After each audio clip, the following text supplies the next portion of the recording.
Hello guys, क्या हाल चाल। This is Manish Kumar. सबसे पहले आप सभी को हैप्पी न्यू ईयर, नई साल की बहुत बहुत शुभकामनाएं and congratulation for wasting your 2024। But अभी थंबनेल से पता लग ही गया होगा कि हम अपने 2025 को कैसे सुधार सकते हैं। ये सिर्फ आपके लिए नहीं, ये मेरे लिए भी है, ये बाकी सारे कॉलेज स्टूडेंट्स के लिए भी है, ये बाकी सारे जो भी व्यूअर्स हैं उनके लिए है, जो पेरेंट्स वगैरह देख रहे हैं उनके लिए भी है। क्योंकि मुझे पता लगा कि पेरेंट्स भी देखते हैं मेरे वीडियोस। तो चलिए शुरू करते हैं कि देखो, हम और अगर वीडियोस की बात करें तो मोस्टली वीडियोस क्या बताते हैं, प्रैक्टिकली नहीं बताते हैं। बेसिकली मैं कहना चाह रहा हूँ, जैसे वो बोल देंगे इंस्टाग्राम वगैरह बंद कर दो, सोशल मीडिया बंद कर दो, या फिर आप 2-3 महीनों के लिए गायब हो जाओ। जैसे थंबनेल आते हैं ना, 2-3 महीनों के लिए बिल्कुल गायब हो जाओ, किसी को पता ही मत लगने दो कि आप कहाँ पे हो। तो ये सब प्रैक्टिकल लाइफ में थोड़ा सा ठीक नहीं है। ठीक है, हम प्रैक्टिकल लाइफ में सोशल मीडिया बिल्कुल बंद नहीं कर सकते। हम 1-2 दिन के लिए बंद कर देंगे, फिर तीसरे दिन वैसे ही फिर वही रूटीन चलता रहेगा। फिर ये आगे जाके लॉन्ग टर्म के लिए बढ़िया नहीं है सोशल मीडिया भी बंद करना। क्योंकि हमें पता है कि हम बिना उसके रह नहीं सकते, बिना इंटरनेट ही हम रह नहीं सकते। ये सिर्फ सोशल मीडिया के लिए नहीं है, ये हम वैसे भी कह सकते हैं कि हम पढ़ने वगैरह के लिए भी हम यूट्यूब यूज़ करते हैं, तो वो इंटरनेट से ही चलता है। गूगल क्रोम वगैरह यूज़ करते हैं पढ़ाई के लिए, और चैट जीपीटी वगैरह भी यूज़ करते हैं। तो ये सारी चीज़ें हम यूज़ करते हैं। तो बेसिकली सोशल मीडिया तो एक वो अपना पॉइंट है नहीं कि हम सोशल मीडिया बंद करके अपना 2025 ही सुधार सकते हैं। एक बार के लिए आप कर भी लेते हो तो लॉन्ग टर्म के लिए बढ़िया नहीं होता। तो हम आखिर में कर क्या सकते हैं, हम अपने टाइम को बांटेंगे, अपने डेज को बांटेंगे। और हमें, जैसे हम अपना उसमें होता है, फिजिक्स में होता है law of inertia, law of gravity, जिसमें हम क्या कहते हैं कि हम धीरे धीरे हम पुश करते हैं किसी चीज को। जैसे जैसे कोई चीज है, इसको ऐसे पुश करते हैं। सबसे पहले तो उसको जोर आता है पुश करने में, फिर जैसी वो चीज यहाँ पे कोने पे पहुंच जाती है, मान लो बॉल है, फिर वो नीचे जाते हुए बिल्कुल उसको टाइम नहीं लगता। तो ऐसे ही हमें धीरे धीरे करके अपनी जो चीजों का वो इंटरेस्ट को बढ़ाना है। सबसे पहली चीज हम क्या कर सकते हैं, सबसे पहली चीज हमने सोशल मीडिया के एल्गोरिदम को चेंज करेंगे। हम जो भी हम वीडियोस देखते हो आजकल फनी वगैरह आ रही हैं, या फिर आप मान लो अगर शायरी वगैरह देखते हो तो शायरी वगैरह शायरी आ रही है। फनी वीडियो ज्यादा है तो फनी फनी आ रही है। एक्सीडेंट वगैरह की देखते हो तो एक्सीडेंट की वीडियोज आ रही है। तो हमें क्या करना है, हमें कोडिंग रिलेटेड, जैसे आप कोडिंग करना चाहते हो तो कोडिंग रिलेटेड चीजों से हमें अपने एल्गोरिदम को चेंज करना है। कैसे, जैसे मान लो कोई भी आपके सामने कोडिंग रिलेटेड चीज है, या फिर कोई भी मान लो वेब डेवलपमेंट की कोई ट्रिक बता रहा है, एआई की कोई ट्रिक बता रहा है, उसके कारण उस अकाउंट को फॉलो कर दो और उस वीडियो को लाइक कर दो। ऐसे धीरे धीरे करके आप मेरे इंस्टाग्राम पे जाओगे तो 200 फॉलोअर है, 600 फॉलोइंग है। तो ऐसी है, जो भी मेरे आगे मैं अपना एल्गोरिदम चेंज हो गया मेरा। क्योंकि जो भी मेरी जो फीड होती है वो फालतू इंस्टाग्राम रील्स से हटके थोड़ी अच्छी अच्छी रील्स आ रही है, जिससे अपनी हम ग्रोथ कर सकते हैं। तो यही आपको करना है। जो भी आपको अच्छी, मान लो आपको कोडिंग में इंटरेस्ट है तो कोडिंग रिलेटेड जो भी चीजें आ रही है उनको फॉलो करते जाओ, लाइक करते जाओ, 2-3 कमेंट कर दो, ताकि एल्गोरिदम को पता लग जाए कि हम क्या कर रहे हैं। दूसरी चीज, लिंक्डइन अकाउंट बना लो। लिंक्डइन अकाउंट बना के आप जो भी, आप मैं आगे बताऊंगा कैसे क्या करना है, आप जो भी क्या मान लो आपको, आपने आज कोई भी लैंग्वेज सीखी, या फिर कोई भी आपने चीज सीखी, जैसे आपने स्ट्रिंग सीखा, आपने एरे सीखा, तो उसको अपडेट करते हो आप लिंक्डइन पे, आप टाइप कर सकते हो। जिससे क्या होगा कि जो भी चीजें हैं वो सबको पता लगता रहेगा। फिर आपका लिंक्डइन एल्गोरिदम भी ऐसे चलेगा, फिर आपका आपके आसपास की जो सारी चीजें वो पता लग जाएगी। जैसे और लोग भी क्या कोडिंग वगैरह कर रहे हैं, आजकल ट्रेंडिंग में क्या चल रहा है, और सारी चीजों में क्या चल रहा है। ये बहुत ही मेन मेन चीजें बता रहा हूँ जो और कोई ज्यादा नहीं बताएगा आपको। बस वही बताएगी सोशल मीडिया बंद कर दो, 2-3 महीने के लिए गायब हो जाओ, ये कर दो वो कर दो। तो हम ऐसा बेसिकली कर नहीं सकते। तो ठीक है, लिंक्डइन अकाउंट बना लिया आपने। आप जो भी चीज सीख रहे हो, आप ये नहीं बोलोगे कि हाँ मैंने ये चीज सीखी। आप उसके ऊपर प्रोजेक्ट बनाओ, जो चीज सीखी उसके लिए प्रोजेक्ट बनाओ। जैसे आपने सी प्रोग्रामिंग सीखी होगी आपने सेम 1 में, तो सी प्रोग्रामिंग के रिलेटेड आप एक कैलकुलेटर बना लो, फिर वो प्रोजेक्ट दिखाते हुए आप लिंक्डइन पे वो करो, आप दिखाओ, शो ऑफ कर सकते हो आप।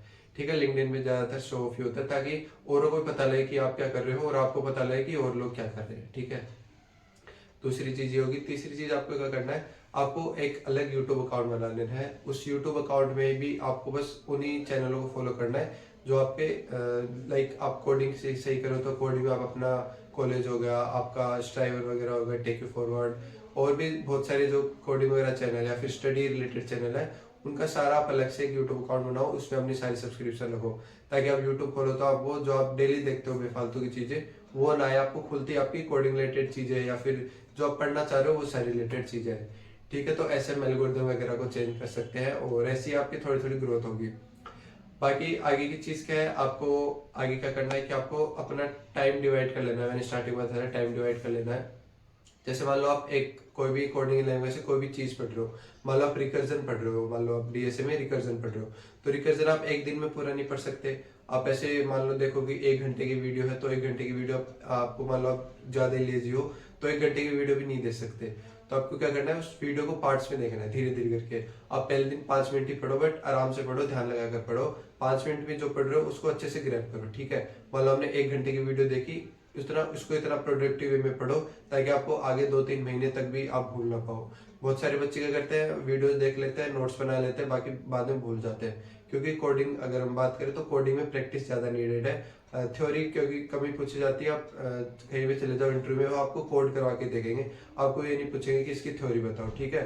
बाकी किसी को कोडिंग वगैरह समझ नहीं आ रही है तो क्या करना चाहिए, आपको कोडिंग समझ क्यों नहीं आ रही है, आपने बस जाके देखा कि इस कोडिंग लैंग्वेज को करने से या फिर इस डीएसए को करने से 40-50 लाख पर एनम का पैकेज लग जाएगा, तो आप थोड़ा सा कंफर्ट जोन में जा रहे हो। आपको कंफर्ट जोन में नहीं जाना है, आपको क्या करना है, जो भी कुछ पढ़ रहे हो उसकी प्रैक्टिस करनी है धीरे धीरे, ठीक है।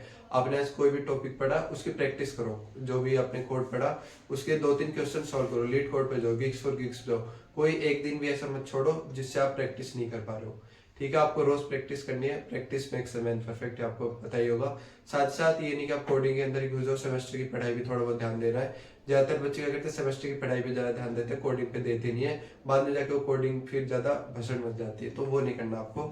आपको क्या करना है, कोडिंग पे भी थोड़ा बहुत ध्यान देते हुए चलना है। सेमेस्टर एग्जाम्स आप 2-3 हफ्ते पहले पढ़ सकते हो, अगर आपको सही सी जीपीए चाहिए 8.5 की, ठीक है। बाकी अगर आप थोड़ा मतलब ज्यादा ही आप एवरेज स्टूडेंट हो तो आप स्टार्टिंग के सेमेस्टर पे ध्यान देते हुए चलो, ठीक है। बहुत सारे बच्चे पूछते हैं कि हम डीएसए करें, डेवलपमेंट करें या फिर डेवऑप्स करें और सारी क्या चीजें करें। तो देखो, अगर आपको सॉफ्टवेयर इंजीनियर बनना है, सॉफ्टवेयर रिलेटेड फील्ड में जाना है, सॉफ्टवेयर इंजीनियरिंग रिलेटेड फील्ड में, तो आपको क्या करना है, आपको कोडिंग डीएसए तो आनी आनी चाहिए। देखो डीएसए आपको मीडियम टू एडवांस्ड अगर आएगा तो ही थोड़ा बहुत ठीक कंपनी में आप मतलब पैकेज जा सकता है।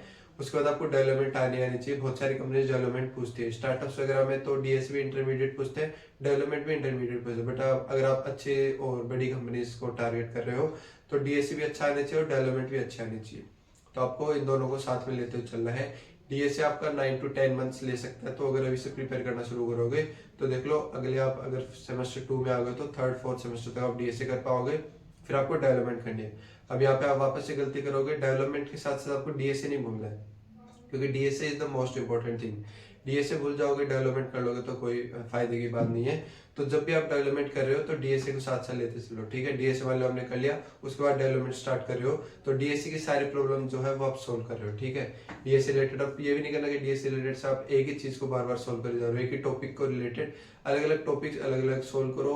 पहली बार में नहीं होएगा, आई नो बहुत सारों को पहली बार में नहीं होता है। कोड्स वगैरह स्टार्टिंग में रन नहीं करते, आपका कोड रन नहीं करा, आप वीडियो देखो, डायरेक्ट वीडियो में देखो, उस कोड की अप्रोच देखो, एल्गोरिदम को समझने की कोशिश करो। अभी तक आपको कोडिंग समझ में क्यों नहीं आ रही, क्योंकि आपने उसका पीछे का आपका मेन लॉजिक समझ नहीं पा रहे हो, एल्गोरिदम समझ नहीं पा रहे हो पीछे का, ठीक है। बाकी अगर आपको फिर भी मान लो कोडिंग में इंटरेस्ट नहीं आता है, 8-9 महीने बाद आप डीएसए वगैरह पढ़ रहे हो, स्टिल कोडिंग में इंटरेस्ट नहीं आ रहा है, तो आप किसकी साइड जा सकते हो, नॉन कोडिंग जॉब्स की साइड। नॉन कोडिंग में वो नहीं बोल रहा, मैं बोल रहा हूँ क्लाउड कंप्यूटिंग की साइड जा सकते हो। क्लाउड कंप्यूटिंग में आपका कोडिंग नहीं होता। डेवऑप्स में जा सकते हो, डेवऑप्स में बहुत ही कम कोडिंग होती है, डीबीएमएस एसक्यूएल फिर आपको पढ़ना पड़ेगा। तो नॉन कोडिंग में भी आप जा सकते हो, बिना कोड के भी आप सॉफ्टवेयर इंजीनियर बन सकते हो। बट ये कब का है, तब आपको बिल्कुल भी कोडिंग वगैरह समझ नहीं आ रही हो, आपको लग रहा हो कि अब तो पूरा ही मोटिवेशन डाउन चला गया है। तो अगर वो नहीं हो रहा है तो आप कोडिंग नॉन कोडिंग जॉब से रिलेटेड जा सकते हो। यहाँ पे क्लाउड कंप्यूटिंग बहुत ही ज्यादा वास्ट आपका जाने वाला है, बट अभी के लिए उसमें जॉब्स वगैरह या फिर रोल्स वगैरह कम है, फ्रेशर्स को कम ही रोल मिलता है बड़ी कंपनीज में। स्टार्टअप्स वगैरह तो हायर करते रहते हैं, ठीक है। तो ये सारी चीजें हो गई कि आपको जो कोडिंग वगैरह करनी है, तो आप देख लो कि कोडिंग वगैरह हो पा रही नहीं हो पा रही। और आपको ज्यादा पैसों के पीछे नहीं भागना, आपको नॉलेज के पीछे भागना है। नॉलेज के पीछे भागोगे तो पैसे अपने आप आपके पास आ जाएंगे, आपको पता ही है। बाकी कोई भी डाउट वगैरह तो आप नीचे कमेंट सेक्शन में पूछ सकते हो। और अभी आई थिंक कि समझ आ गया होगा कैसे क्या करना है। चैट जीपीटी का जितना हो सके उतना अच्छा यूज करो, उतना अच्छा एडवांटेज लो चैट जीपीटी का। उससे पूछो, मैंने एक वीडियो बनाई थी कैसे अपना टाइम टेबल बना सकते हो, रिसोर्सेज बता देगा, ये भी बता देगा कि कौन से दिन आपको क्या पढ़ना है और कितने दिनों में खत्म हो जाएगा। बट उसको सही से प्रॉम्प्ट दोगे तो ही अच्छे से बताएगा, वरना तो डीएसए 1 महीने भी कंप्लीट करवा देगा आप लोगों का। तो हमें ऐसा नहीं करना, मैं आराम से भी, आपके पास टाइम है थोड़ा सा तो उस टाइम को आराम से यूटिलाइज करो। कॉलेज वगैरह मैनेज करना सीख लो, टाइम वगैरह मैनेज करना सीख लो। बहुत सारे बच्चे हैं जिनको 1.5-2 घंटे लग जाते हैं आने जाने में, तो वो आपको मैनेज खुद से ही करना पड़ेगा। मेट्रो वगैरह में गाने सुनने की बजाय आप कुछ और कर लो। सेमेस्टर की जो तैयारी वगैरह वो कॉलेज में ही कर लो। कॉलेज में कोई फ्री पीरियड है तो आप बाहर घूमने की बजाय आप कॉलेज वहाँ पे लाइब्रेरी में जाके बैठ सकते हो थोड़ा बहुत, बट कॉलेज लाइफ को भी थोड़ा चिल रखना क्योंकि इसके बाद कॉलेज लाइफ में नहीं आने वाली है। तो ये सारे सब कुछ आपको खुद से करना पड़ेगा। आई होप कि आपको सारा सब कुछ समझ में आ गया होगा मैंने जो जो बोला है। इस साल को बिल्कुल ही वेस्ट मत जाने देना। इसके बाद आपकी जो वो होगी समर हॉलीडेज, उसमें आप आराम से जो भी अब सारी चीजें पढ़ोगे, इस सेकंड सेमेस्टर के एंड में आपकी हॉलीडेज आ जाएंगी 1 महीने की, उसमें आप आराम से सारा सब कुछ रिवाइज कर सकते हो। कुछ बच्चे क्या करेंगे उस समर वेकेशन में पढ़ेंगे और आप क्या करोगे, रिवाइज करोगे और आप फिर अच्छी इंटर्नशिप ग्रैब भी कर सकते हो। ठीक है, बहुत सारे बच्चे पूछेंगे फर्स्ट ईयर में इंटर्नशिप नहीं मिलती, तो आप तब तक सेकंड ईयर में आ जाओगे। ठीक है, फर्स्ट ईयर में मिलती है बट आप तब तक आराम से यूज टू हो जाओगे, बहुत अच्छे से आप प्रोजेक्ट्स वगैरह बना लोगे, फिर इंटर्नशिप के लिए कंपनी क्यों नहीं लेगी, आपको बिल्कुल लेगी। तो आई होप कि आपको सारी सब कुछ चीजें समझ में आ गई होंगी, आप खुद बाकी समझदार हो। जैसे पिछला साल वेस्ट हुआ, ये साल भी ऐसे वेस्ट हो जाएगा अगर कुछ आपने आराम से वो स्टेप्स नहीं उठाए तो। बाकी एक्सरसाइज वगैरह, हेल्दी डाइट रखना भी मत भूलना। मिलते हैं आपको किसी नेक्स्ट वीडियो में। कोई भी डाउट हो तो आप पूछ सकते हो नीचे कमेंट सेक्शन में। Till then bye, take care, चलो बाय।